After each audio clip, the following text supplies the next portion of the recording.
చూడండి ఫ్రెండ్స్, మన పెరుగులో వేసిన బెండకాయలు మంచిగా డీప్ ఫ్రై చేసేసుకున్నాము. ఇలా సర్వింగ్ ప్లేట్లో తీసేసుకున్నాను. సరికొత్త రెసిపీ అనమాట. హాయ్ ఫ్రెండ్స్, ఎలా ఉన్నారు మీరందరూ? మేమైతే చాలా బాగున్నాము. ఈరోజు ఏంటంటే కొత్త రెసిపీ అండి, సరికొత్త రెసిపీ అనమాట. ఇది ఫ్రెష్ బెండకాయలు ఉన్నాయి, మా ఇంట్లో పుల్లటి పెరుగు ఉందన్నమాట. దాంతో ఏం చేయొచ్చని ఆలోచిస్తే, మనం జనరల్గా మజ్జిగలో మిరపకాయలు వేసి ఎండబెట్టుకుంటాం, అలాగే పొటల్స్ కూడా వేసి ఎండబెట్టుకుంటాం కదా. నేనేంటంటే బెండకాయలు ఎందుకు ఇవ్వకూడదు, పుల్ల మజ్జిగ టేస్ట్ బాగుంటుందేమో అని చెప్పేసి ట్రై చేద్దామని వచ్చాను. రండి చూద్దాం. మనం బెండకాయలను ఇలా కట్ చేసుకోవాలన్నమాట, పైన ఉన్న ముచ్చుకలతో సహా ఇలా సన్నగా పొడవుగా కట్ చేసుకుంటే చాలా బాగుంటాయి. ఇప్పుడు ఏంటంటే కర్డ్ తీసుకుందాము. ఇది ఫ్రెష్ పెరుగు అనమాట, మంచి చిక్కటి పెరుగు. దానిలో కొంచెం నీళ్ళు వేసుకుందాం. మనం వేసుకొని మజ్జిగలాగా తయారు చేసుకోవాలి.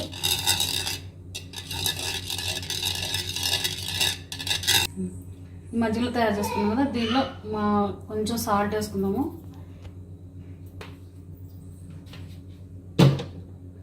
అలాగే కారం పొడి, చిల్లీ పౌడర్ కూడా వేసుకుందాము.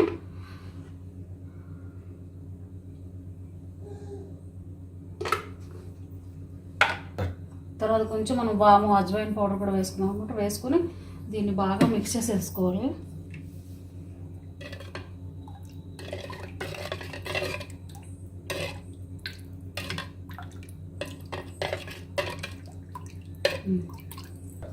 ఇప్పుడు ఒక డబ్బా తీసేసుకొని దాంట్లో మనం ముందుగా కట్ చేసి పెట్టుకున్న ఈ బెండకాయలు వేసుకుందాము.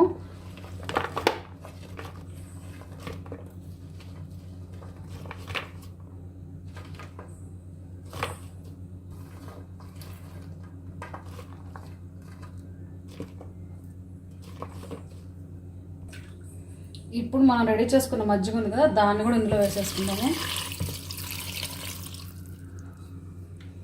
వేసుకుని దీన్ని బాగా కలుపుకుందాము.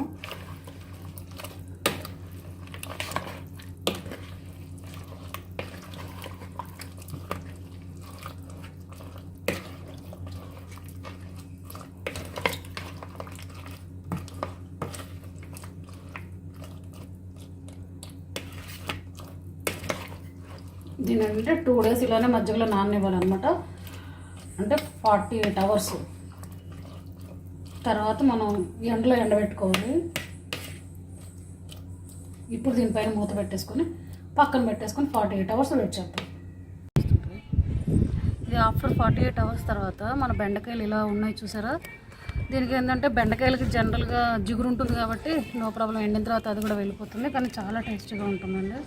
ఇప్పుడు దీన్ని మనం సన్లో డ్రై చేసుకుందాము. ఇగో ఇలా ఒక పేపర్ వేసుకున్నాను. ఆ పేపర్లో ఇవి కూడా మన బెండకాయలు ఇలా తీసేసుకుని ఇలా వేసేసుకోవడం అంతే. కొంచెం దూరంగా పెడితే ఏంటంటే తొందరగా డ్రై అయిపోతాయి ఇవి.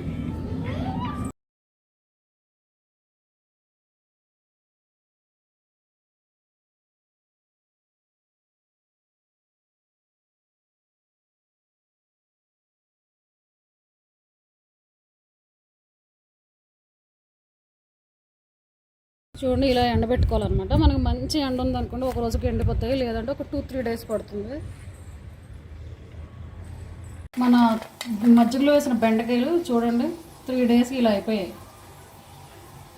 మనం పెరుగులో వేసాం కదా బెండకాయలు, 3 days చూసారా ఎంత బాగా ఎండిపోయాయో. టక్కని సౌండ్ వస్తుంది. ఇప్పుడు మనం ఆయిల్లో వేసి డీప్ ఫ్రై చేసుకొని తిందాం. ఆయిల్ కూడా మంచిగా వేడెక్కిపోయింది. ఇప్పుడు మనం మజ్జిగలో వేసిన బెండకాయలు డీప్ ఫ్రై చేసుకుందాం.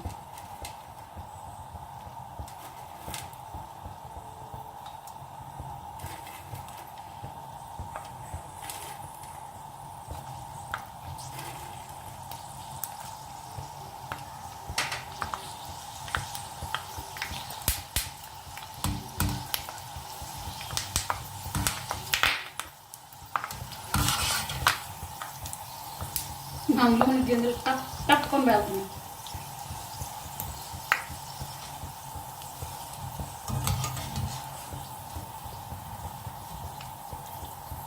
చూసారా ఎంత బాగా వేగాయి కదా. చూడండి ఫ్రెండ్స్, మన పెరుగులో వేసిన బెండకాయలు మంచిగా డీప్ ఫ్రై చేసేసుకున్నాము. ఇలా సర్వింగ్ ప్లేట్లో తీసేసుకున్నాను. సరికొత్త రెసిపీ అనమాట. మీకు ఇది కూడా ట్రై చేసి మీకు ఎలా వచ్చిందో కామెంట్ సెక్షన్లో కామెంట్లు పెట్టండి. మా వీడియో కనుక మీకు నచ్చినట్లయితే లైక్ చేయండి, షేర్ చేయండి, కామెంట్ చేయండి. Thanks for watching the video.